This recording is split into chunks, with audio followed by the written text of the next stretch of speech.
And today we're going to kick off with a DLP talk done by Valery and Vera, but I haven't actually seen them. Has anyone seen Valery and Vera? They're not here. They're in the ocean. They are at the beach? Yes. They are here, I saw them. Well, where? I can't see them. They are hiding. Clearly, but where? Here Oh, there they are. Valery and Vera, everyone.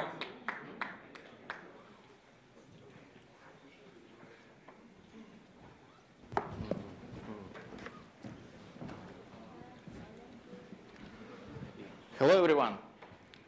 I'm very glad to open Conference Day 2. My name is Valery Boronin. Together with Vera Trubacheva, we represent DLP Research Department at Kaspersky Lab. Anti-malware protection are primarily focused on external threats and have achieved truly outstanding results to date. In many respects, this success is due to years of effort by many of you. DLP mainly focused on internal threats, and the technology is not yet very mature. But what is common for both is that the weakest link is always the same. And together with you, today we talk about the weakest link in security, the human, and how DLP can help the human. Let's briefly overview an agenda. First, we spend a few minutes to figure out customers' expectations in regard to DLP 1.0, represented by this funny toy, as a personification of DLP technologies to date. Then, I'll describe key challenge for DLP vendors related to the topic, and we will deliver it together with Vera. Let's go. Customers want to make it easy, convenient, reliable, and cheap. But harsh reality they receive is DLP is expensive. It's inconvenient, unreliable, and it's very, very complicated. It's complicated to sell, complicated to justify, to deploy, to maintain, and of course to research and develop. Do you want to know why? Because of the complexity. According to Gartner's research, made in 2009, that was estimated that more than 800 technological vendors had their data security offerings. This means that thousands of technologies, security controls, and supporting tools available to help enterprises address their data security challenges. But DLP is not just a technology. Law is different in every country. Compliance is different in every industry. Business processes are different in every company. DLP must consider it all, and many other things. It's a very difficult situation for DLP vendors today. They cannot concentrate on one thing they do best, technology. They're forced to be an expert in everything. And bear in mind, there is no tools or standards to cooperate, to bring in expertise from the outside. So, no surprise, it results in serious security gaps. But that's not the half of it. DLP is weakly linked to real life. Regulations and people are simply cut off from the technologies. Business processes are scope for automation. This is people who fill the gap between reality and DLP today. We understand complexity won't disappear. It will be only increasing. But what we have to do, we have to make it manageable. We have to hide it from end users. Like lovely gadgets in our pockets, iPhones or Androids with GPS inside. Cutting-edge technologies are seemed very simple and easy to us, isn't it? In DLP research, we are working on the solution to the complexity. And the solution is data luxury protection. So we call our idea of data protection with a great pleasure. Data luxury protection will take into account all the main elements you see here or on the screen. Today we have time to talk about only one element, people. The very same that's responsible for the notorious human factor. And before we start talking on human factor, let me warn you. Format of the performance we have prepared for you today is quite unusual. Vera, please explain. Our presentation will be a court performance. We will have a joke trial, but don't worry, nobody will be hurt. The defendant for the trial is DLP 1.0. Valery is a prosecutor. I'm a defense attorney. I will defend DLP 1.0 and look like this. We will also have an expert witness during the trial. It will be me as well, and I will look like this. So, the hat for the expert and the red file for the attorney. Guys, you will be the jury, okay? Ivan. Great. So, Ivan. we will also have a judge. Our colleague Ivan Manulov will assist us.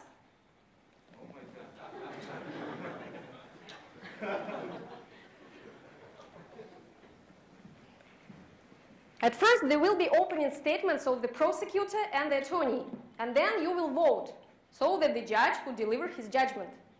Okay? Let's begin.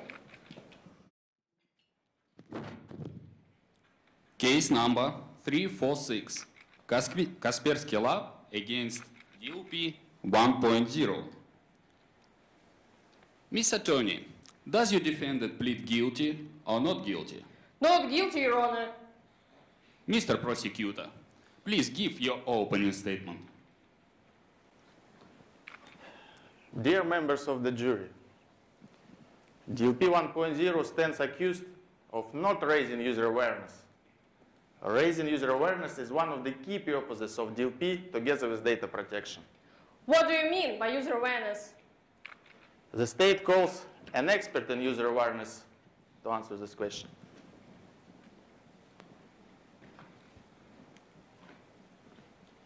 User awareness is a result of security education process for users. It makes people aware of security policies, threats, and mitigating controls. Security education starts in our childhood. Members of the jury, remember how you were children? Did your parents teach you not to take candy from strangers? I'm sure they taught you how to cross the street safely. So, security education follows us the whole our life. That's why we need to teach security our people, everybody. Miss Expert, we are getting an entire lecture here. Thank you very much. But could you please briefly explain to us why raising user awareness is required? Sure. There are several reasons. First of all, it is required by the law. And the list of regulations which require raising user awareness in a company is the way too long. The second reason. Do you remember big breaches from RSA and Sony? Raise your hands, please. Okay, a lot of people. Do you think they don't have an antivirus and firewall? Of course they do. But breaches still happen, right? And why? I can tell you why. Because the weakest link in security is not the technology, but the person who uses it. Who clicks the link? Who installs programs that activate exploits? Who loses smartphones and notebooks that have an encrypted data on it? It's the human. Let me show you the evidence. What does it look like? What does it remind you? Anyone? Your ideas? You're absolutely right. These are the most popular passwords all over the world. You know why? Because they're easy to remember, right? Of course, passwords can be more complicated than that, but then they end up like this. Isn't it great? Miss Expert, could you please return here? Members of the jury, do you know why this is happening? because nobody explained to users why such security issues are dangerous. Nobody told them that in this case, an insider can easily guess a password and steal sensitive data. And it will be really difficult to prove that the data breach was not that user's fault. Yes, people make stupid mistakes, so what? What makes you think that raising user awareness is DLP 1.0's job? Audit the code. Let me answer this question anyway. Because raising user awareness is one of the key purposes of DLP together with data protection. Miss Expert, I'm sorry, please continue. Okay. The reason for those big breaches were APT attacks, advanced persistent threats. Do you know that the target of all successful APT attacks is the user? 90% of all exploits need user interaction. 75% of all security incidents occur because of the human factor. Meanwhile, 2 out of 3 incidents were not deliberate. They were just accidental employees' mistakes. And the third big reason why raising user awareness is required is to reduce huge costs. Data breaches are expensive. For the cost of one data breach, you can buy a yacht like this. Do you think this notebook? It costs $1,000 at eBay. But if we lost it, it would cost 50 times more than that. Pretty impressive, isn't it? Miss Expert, thank you. So we see raising user awareness is a very important thing. Miss Expert, could you please explain to us how to raise user awareness? Okay, there are several reasons. First of all, we need to recognize the problem. What main security issues are, like people click the links in spam letters, or they don't encrypt their sensitive data while copying it to a removable device. In the context of DLP, it could be some reports about the security issues found. Why is it required? Because it's really, really crucial to explain to managers the benefits of user awareness program. Without their support, the program will fail. It might not even get started. And to enlist their support, we need to tell them about the problems that were found. And for that, we need risk reports based on reliable statistics. Okay, I see. Does DLP 1.0 provide such risk reports? No, it doesn't. Okay, thank you. Please continue. The next step is to find out what to protect, where sensitive data is, who uses it, how, and why. And when we know our main problems and what to protect, a clear and simple guidance should be prepared. The guidance on what employees should be doing, when they should be doing, how they should do it, and why.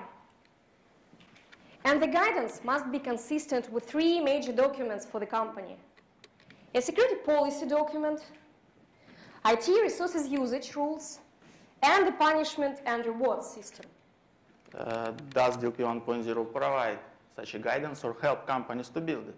No, it doesn't. And by the way, small companies are usually missing those 3 major documents that are required.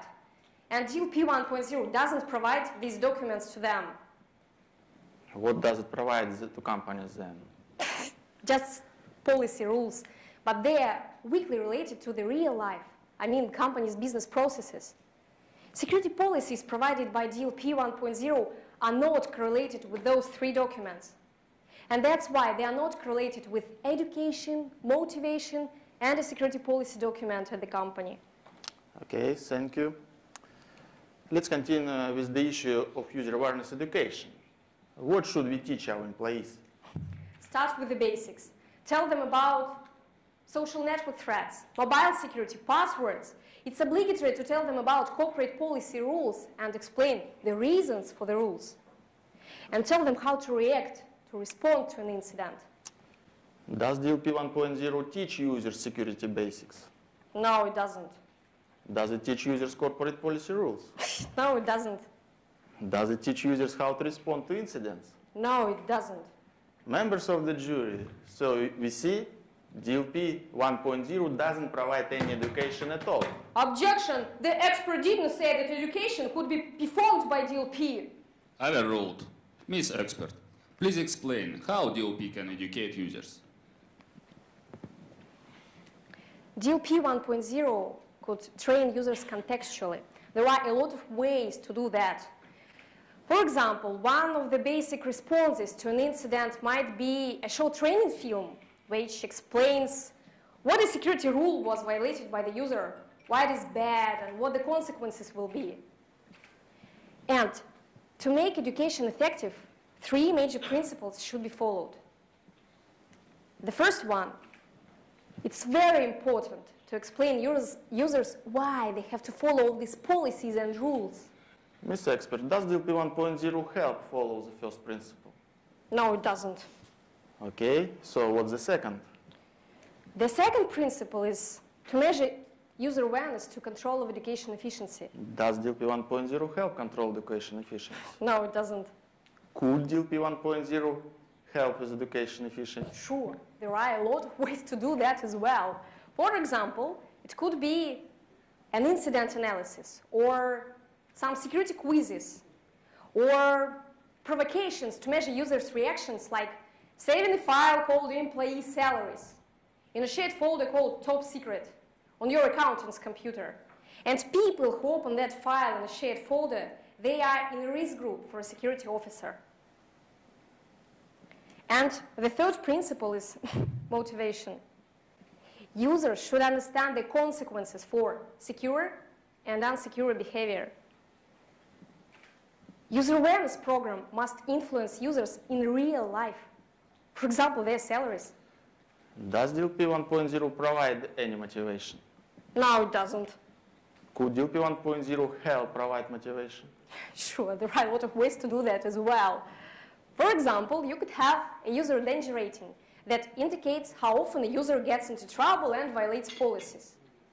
So, a user danger rating affects security policies for that particular user. And if the rating is bad, then DLP might tighten policies for that user automatically.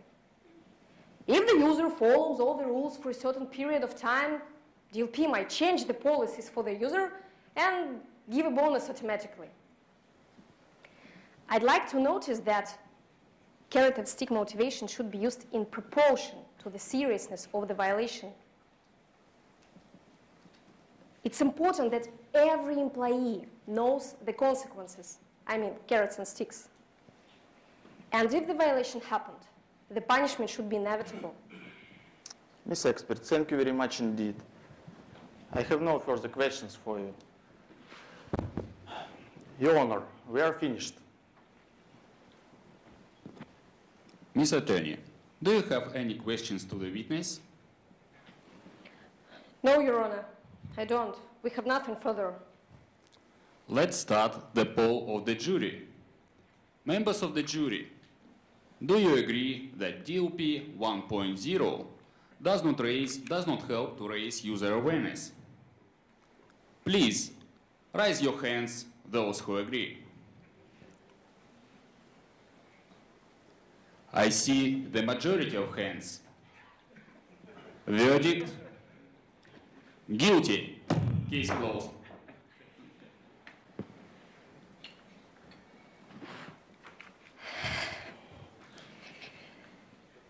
DLP 1.0. I'm so sorry. I did my best. But you were found guilty. You have been sent to correctional work up to version 2.0.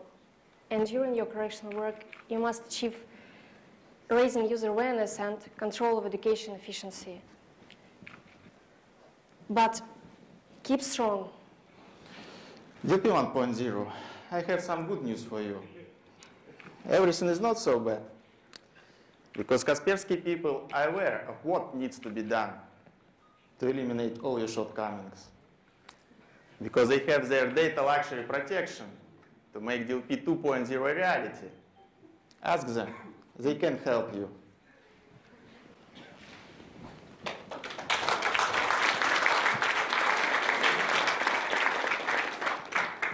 Dear friends, our performance is finished. Hope you've enjoyed. Thank you very much for your attention. Thank you.